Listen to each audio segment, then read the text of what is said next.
Okay, so if I am not going to be able to use Excel desktop to do an ANOVA, I can use Google Sheets to do it.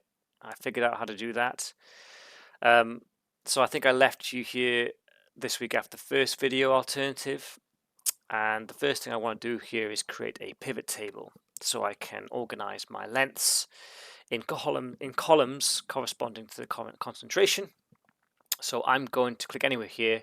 I'm going to click Insert, Pivot Table, and then I'm just gonna, I'm gonna click New Sheet,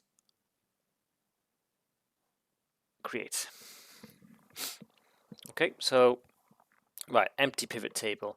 I need to put my ID. I want to put the ID into the columns. Nope, wrong way. Rows. There we go. And I want to put my concentration into my columns. That makes sense now, doesn't it? Oh, that's wrong. Into my columns.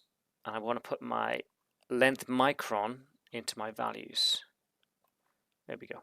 Right, so this will look very, very similar to what you had on Excel earlier. Okay, now this is the tricky bit. Just like on Excel, I've installed an add-on. We're going to do the same in Sheets. To do that, I'm going to go to Extensions, Add-ons, Get Add-ons. And I'm looking for an add-on called XL Miner. There we go. And an XL Miner Analysis Tool Pack. That's very, very similar to the one that is actually used in the desktop version of Excel. Click on that. Click on it, XL Miner. Install it. Continue. Yep, give it access to your soul. Continue. Allow. Oh my god.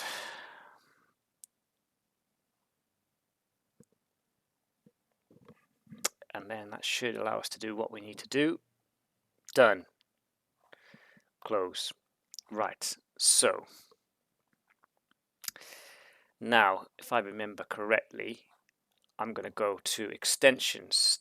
There it is. XL Miner. Start.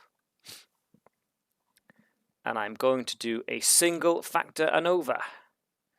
And there's a little less detail needed here than for the Excel version, but I'm going to select everything that I need, 0, 1.5 to 2.5, and I'm going to ignore everything else, including the bottom row. I don't want the bottom row in here either.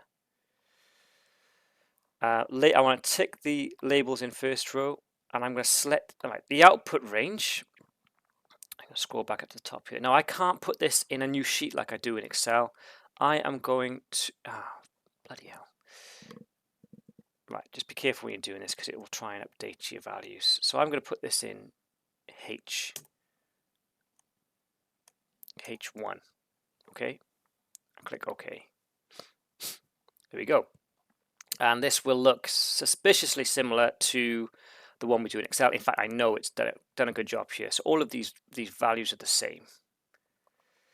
So you can get your p-value out, and you can get all of your sum of the squares, degrees of freedom, your mean squared, and your F factor as well. Okay, and you'll need that to answer the quiz questions this week. So that's how you perform a single factor ANOVA on the zebrafish dataset in Google Sheets.